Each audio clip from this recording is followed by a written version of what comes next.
Well, our next guest says he doesn't have superhuman powers, neat tricks, or famous relatives, but what he does have is the desire and passion to create. He illustrates. His name is Stephen Emond. He spent his life creating characters like Emo Boy and more. He's written his first book, Happyface, a book for young readers that's sure to inspire, enlighten, and get any young person's juices flowing. Here to share more is Connecticut native Stephen Emond. Welcome to the show. Great to have you. Thank you for having me. Okay, so set this up. Happyface. What is this book about? And this is your first book. Yeah, it's my first young adult novel. I did a comic book series, Emo Boy, before, but this is Happyface. He's about a kid who kind of goes through a family tragedy, and he moves away from his old town and kind of starts life anew. He was kind of a shy loner before, but now he comes out as this happy face. You know, he's trying to forget the tragedy and come out as this kind of happy person and reinvent himself. So basically he's kind of bottling up a whole lot of stuff and trying to start over. So is there like a little meaning behind the title of the book? Yeah, well, I mean, the Happy Face is a nickname that's given to him because his main idea going in is he's just going to smile. He's just going to smile all the time and tell jokes, and he's not going to let any of his old life kind of seep in. Right. And so he gets the name Happy Face.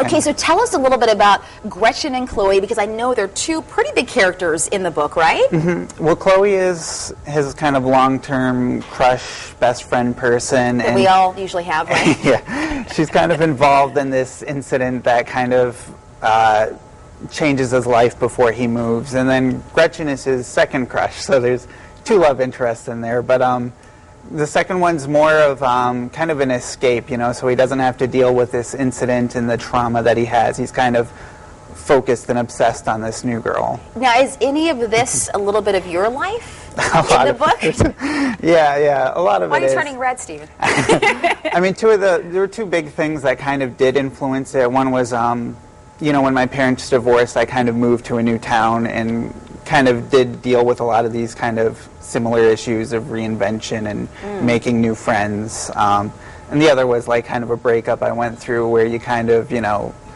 lose kind of a big part of your life and then you start from scratch and meet new people and kind of, you know, again, kind of reinvent. Ah, so a little bit cathartic for you to write this, yeah? Yeah, a lot of catharsis. Yes, very good. There you go. And if it isn't, we just make it up here on Connecticut Style. Tell us a little bit about why you chose to go the avenue in this book, because I know it's got text messages in it, or not text messages, but instant messages, emails. You kind of mixed it up. Why did you do that? Well, I had this idea that self-expression was kind of a big aspect of what I wanted to do. Between that and there's a lot of art and writing and prose. I wanted to mix up as much as I could, and I thought like the social media thing, the Facebook and LiveJournal, is kind of, you know, today's version of all this. And Steve, we're seeing a little bit of that. Is that what the book inside, I mean, that's how it started for you right here? Yeah, that's, you know, I kind of worked in my sketchbook, and it's weird, like the finished book is kind of a lot how my sketchbook went between using art and writing and kind of mixing all these different ideas together.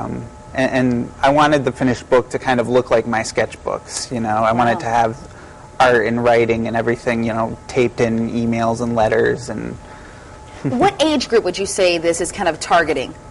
12 and up is what it says on the book, but it's teens, you know. There's like some drinking, there's a couple swears, but it's kind of has a naive quality to it. It's kind of a lighthearted book, despite some of the subject matter, so I'd say 12 and up is pretty accurate. Was there anything that kind of surprised you in the process of doing your first book and actually going this route?